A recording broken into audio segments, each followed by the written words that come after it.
This video is going to be about how I ran 12-volt DC power into the back of our slide on our 2019 Winnebago View 24G. I wanted to install a new backup camera, and there was no 12-volt wires accessible to where this camera needed to be mounted. I ran some from the running lights down into the compartment and then was able to successfully wire 12-volt electricity to this camera. This is the Haloview BT-7, and I'll provide a link to that installation, and you'll see the whole setup.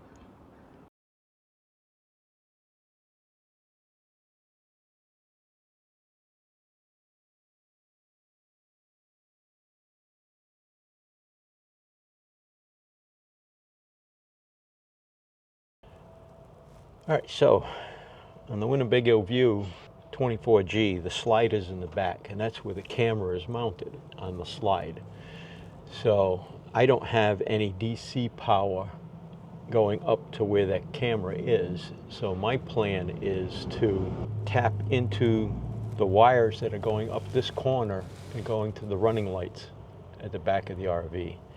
Those come on when you turn the lights on. So when we're driving or backing up, I just have to make sure I turn the lights on so the power will come to the back of the RV and then to this camera that we're going to install.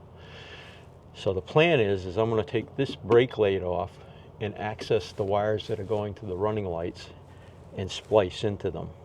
Now, to be clear, there are DC power lines in this cabinet over the bed to supply power to the reading lamps, but they are always powered. I wanted 12-volt DC power that I could turn on and off so that the camera is not always powered even when we aren't using it. This way, the camera will only be drawing power when I turn on the running lights, which is usually only while I'm driving. The other option was to tap into the backup lights near the rear license plate. This would cause the camera to be powered only when the RV is put in reverse. This was a valid option, but I like the ability to have the camera on while driving. It will act like a rear view mirror and allow us to monitor our toad and the traffic behind us. This should be a fairly straightforward thing to do. Then I have to run the wires down the corner to behind the tail lights and punch a hole through the cabinet that's down below here and then up into our basement.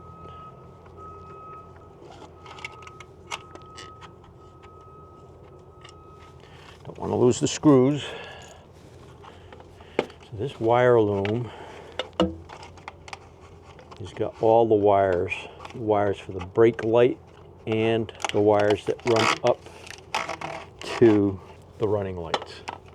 Okay, so according to the wiring diagram for this year and model of Winnebago View, the symbol MM on this wire indicates that it is the chassis clearance lamp, or the running lights. And this other yellow power line is X, which is, according to the wiring diagram, chassis brake lamp circuit. So I don't want that one, I want this one, and I can tap into this ground wire as well.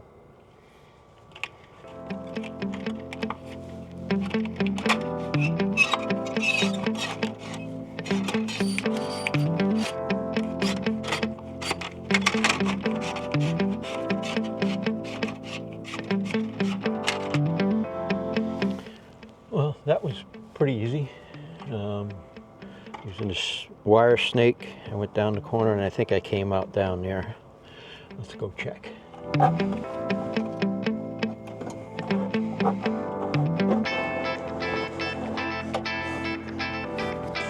Well, here's my snake. All the way down. Now I just got to attach the wires to it and pull it back through up there, and hopefully it'll fit. Alright, so what I'm going to do is I'm going to run 14 gauge wire. I got yellow and white, and I'm going to wrap it in this wire conduit. It's split. I just have to insert the wires.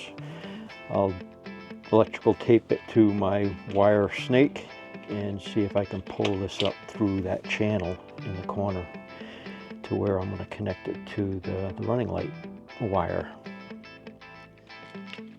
Cut a little bit longer than I need. And then,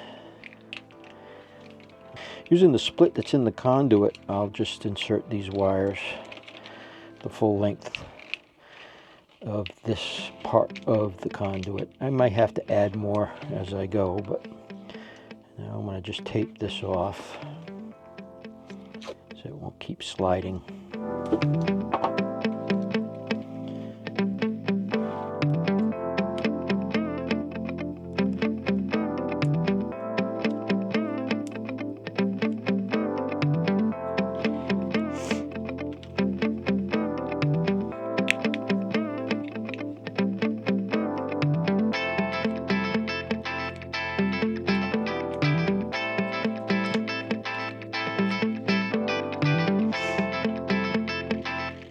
What I've got for the end so far.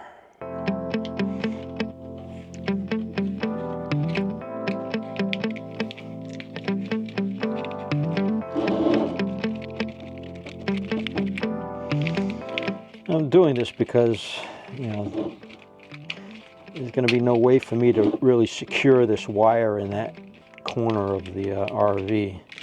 This will just help protect the wire a little bit from abrasions, and this conduit is a little bit large for the purpose, but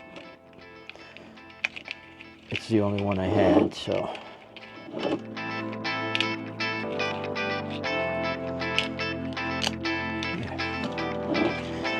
All right, let's go out and see if we can pull this up that corner.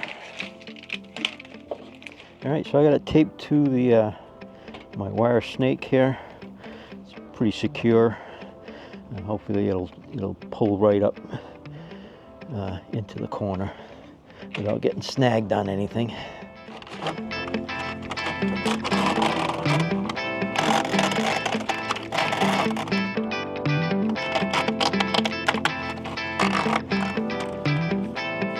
Yeah, that was easier than I expected.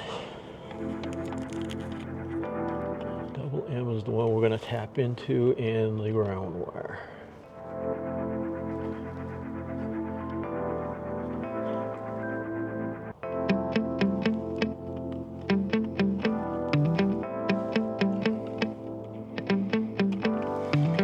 That's where I'm going to put the splice.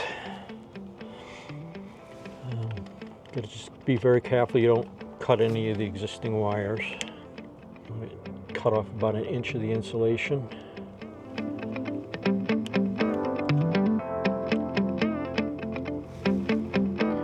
And then I'm going to split this one in half. And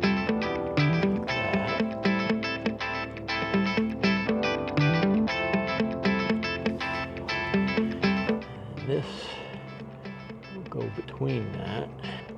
All the wires to go through. And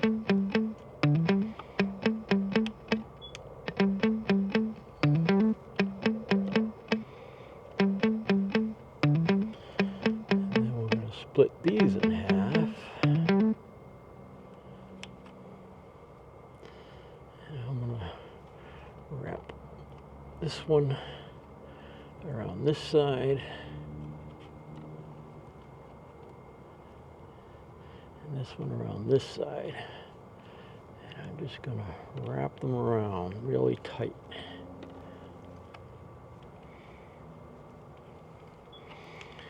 That makes a very good bond.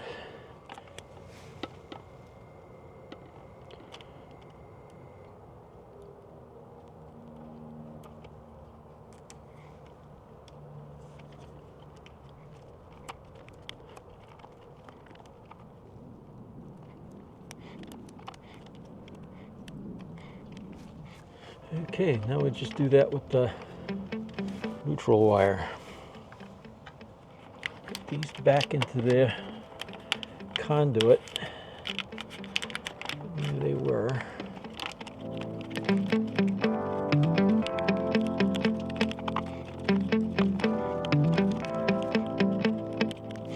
And we'll secure it with some more electrical tape.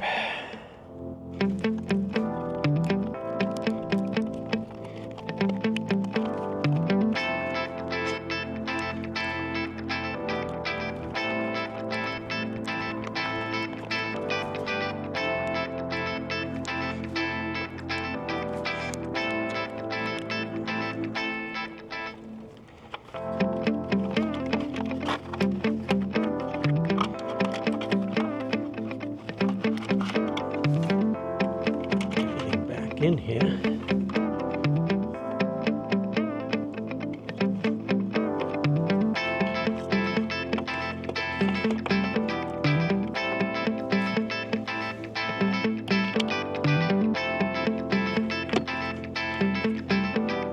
Now we've got to run the rest of the wire into the RV.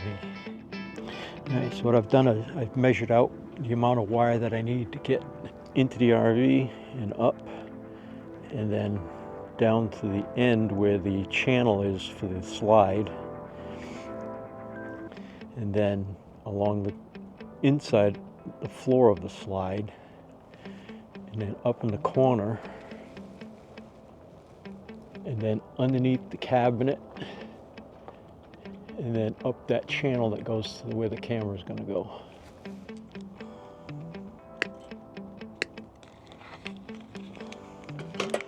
I needed to drill 2 holes big enough to fit the conduit into this cabinet. One towards the taillight where my wire snake came out, and one up into the basement area where I will have to provide access to by cutting a hole in the wall in our basement. The corner of the outside cabinet is under a covered portion of our basement, so I had to cut a hole into the basement wall in order to access the wire. I hate cutting holes in the RV, but in this case, I will be able to make use of that space and will cover that hole with a frame and cover. It doesn't mean we can carry more stuff with us, but it will give us the opportunity to spread out some of our smaller things that we don't use often into the space, making our basement area less cluttered. I have access to a 3D printer, so I will design and print a frame and door to cover the hole that is similar to the one you can buy on Amazon. I'll provide a link to it in the description below this video. Alright, so I snaked the wire from the back of that corner over there to under the foot of the bed, where I had to remove all these panels in order to run the wire up to behind here into this channel that runs under the slide out, and then the wires will go into these channels here, then along the floor of the slide out, or the floor of the bed, to the very back of the RV, where I'll have to turn and get up into this corner, all the way up that corner, and then come in underneath this compartment here, where I'll be able to run up and then into the hole where the original camera was.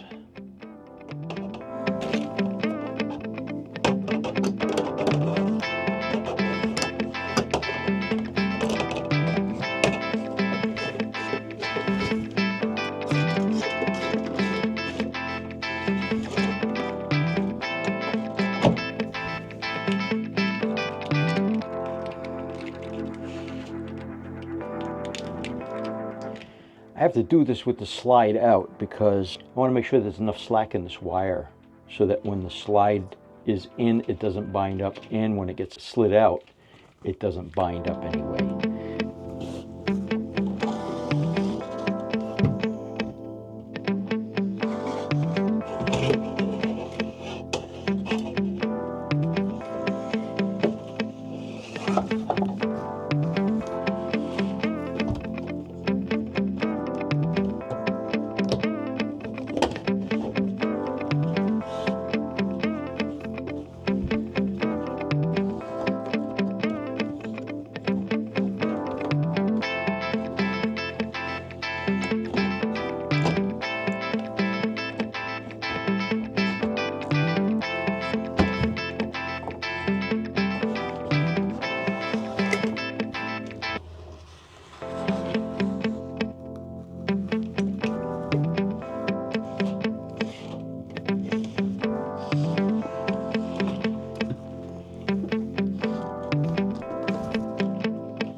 there's going to be enough slack in that cable.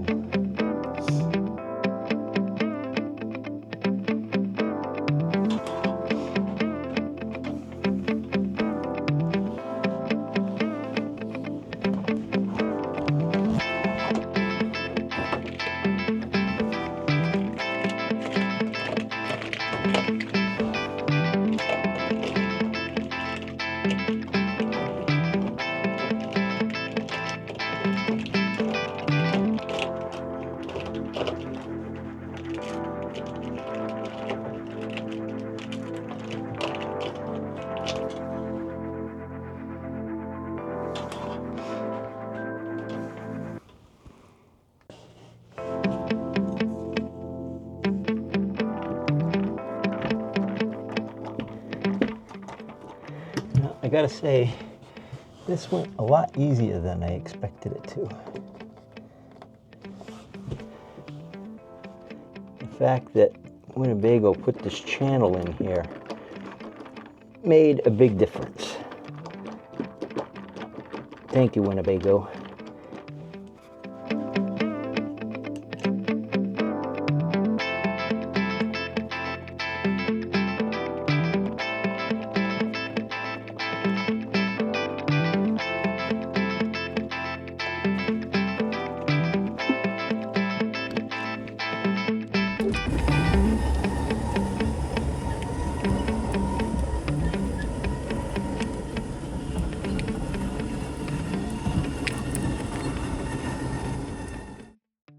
And basically that's it. I now have 12-volt DC power available for the new Haloview backup camera when I turn on the running lights.